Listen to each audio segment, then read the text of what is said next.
Hello family, সবাই তোমরা কেমন আছো? আজকে আবার একটা ব্লগ নিয়ে হাজির হলাম। তো দেখো, এইদিকে আমি একদম ডাইরেক্ট বেকারিতে চলে এসেছি। এই লাইভে ফার্স্ট টাইম বেকারি এলাম।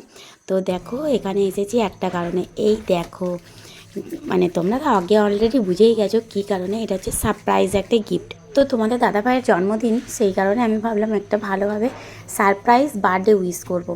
তো এইদিকে দেখো, আমি আর মেয়ে চলে এসেছি, মানে মিষ্টি সোনা আর আমি চলে এসেছি বার্থডের কেক কিনতে। তো এখানে তো কেক দিতে মানে দেবার যে দাদাভাই থাকে, দাদাভাই দোকানের মধ্যে ছিল না, তো সেই জন্যই দিদিভাই ছিল। দিদিভাই আমাকে কেকটা বেশ দেখালো, আমার তো বেশ পছন্দ হলো। তারপরে আমি এটাই ফাইনাল করে নিলাম। তারপরে আমি বললাম এর উপরে নাম লিখে দিতে। তো দাদাভাই ছিল না, সেই কারণেই নামটা লেখা আনকমফোর্টেবল হচ্ছিল, তো সেই জন্য ভাবলাম আমিই করি। এই প্রথমবার তোমাদের দাদাভাইকে একটা সারপ্রাইজ গিফট দেব, আর তাও আবার নিজের হাতে নিজে নামটা লিখে। তা আমার তো বেশ ভালো লাগছে। তো এইদিকে দেখো, আমি এইদিকে নামটা প্রায় কমপ্লিট করে নিয়েছি। তো তো বন্ধুরা, এইদিকে দেখো, কেউ কিন্তু জানে না, মা আর মেয়ে ছাড়া কিছুই কিন্তু ব্যাপারটা জানে না। সব কিছু একটা সাসপেন্সের উপরে যাচ্ছে। তো এটা হচ্ছে সন্ধেবেলার পর্ব। সন্ধেবেলায় চলে এলাম, বেশ ডেকোরেশনটা মোটামুটি অল্প স্বল্প করলাম। করার পরে এইদিকে আমি বেলুন ফোলাচ্ছি, আর সঙ্গে আমার আছে দোলন।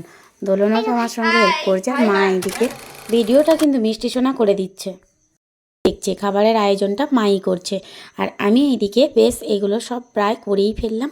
ডেকোরেশনটা মোটামুটি করে নিয়েছি। এখনও কিন্তু তোমাদের দাদাভাই আসেনি, কিন্তু কিচ্ছু জানেনি যে কি হচ্ছে বাড়িতে, কিছু জানে না। ইনফ্যাক্ট ওর যে আজকে বার্থডে সেটাও ও জানে না। পুরো একদম ধামাকা হবে। ফাইনালি ডেকোরেশনটা হয়ে গেছে। দেখো কেমন লাগছে তোমরা কিন্তু কমেন্টে বলো কিন্তু প্লিজ।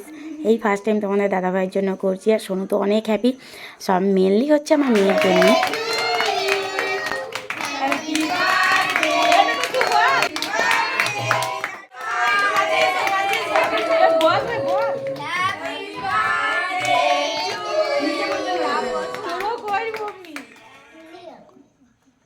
তো বন্ধুরা, এইদিকে দেখো, বেশ কেক কাটার পর্ব তো প্রায় কমপ্লিটের দিকে। আর এইদিকে দেখো, মাকে তো কেক খাওয়াতে চাইছে, মা কিন্তু খাচ্ছে না, কারণ ডিম টিম এইসব দেওয়া থাকে কেকে, মা এইসব পছন্দ করে না। তো বলছে আমাকে দিয়েছিস, আমি এটি খুশি। আর মাও বলছে যে এরকমভাবে বার্থডে সেলিব্রেট হবে, মাও ভাবতে পারেনি। তো সবাই তো বেশ ভালো, কিন্তু ব্যাড লাক একটাই, জানো, তোমাদেরকে না বলে আমি থাকতে পারছি না। আজকের দিনটা হচ্ছে শুক্রবার। তো শুক্রবারেতে আমি তো, তোমরা সবাই জানো যে সন্তোষী মায়ের ব্রত করি, তো সেই কারণে আমি একদম বাদ। তো তবুও সবার জন্য, সবার খুশির কারণেই আমি কিন্তু একাই এটা ডেকোরেশনটা করেছি। আর সব কিছু কিন্তু আমিই করেছি, কিন্তু আমার কোনো এতে মানে একটুকু আফসোস হচ্ছে না যে আমি এতে অংশগ্রহণ করতে পারছি না। আমার কিন্তু বিরাট বিরাট খুশি লাগছে সত্যি। আমি যে এইভাবে করতে পারবো আমি কিন্তু কখনোই ভাবিনি।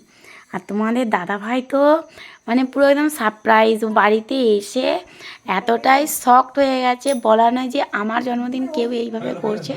হয়তো তোমরা ভাববে যে আমি একটু বাড়িয়ে বলছি, কিন্তু এইটাই কিন্তু বাস্তব। দরকার পড়লে তোমরা তো, ও অনেকেই ওর আইডি জানো, ওর আইডিতে একটু কমেন্টে করো, ও কিন্তু তোমাদেরকে রিপ্লাই অবশ্যই করবে। আর এইদিকে কয়েকটা ছবি তুলে নিলাম, কারণ ভালো মুহূর্তটা তো সবসময় ক্যামেরাবন্দি করার তো সবাই চেষ্টা করে থাকি, তো সেই জন্য আমিও কয়েকটা ক্যামেরাবন্দি করে রাখলাম।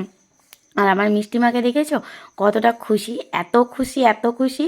সবার এই খুশিটা দেখে আমারও মানে খুবই খুবই খুবই ভালো লাগছে।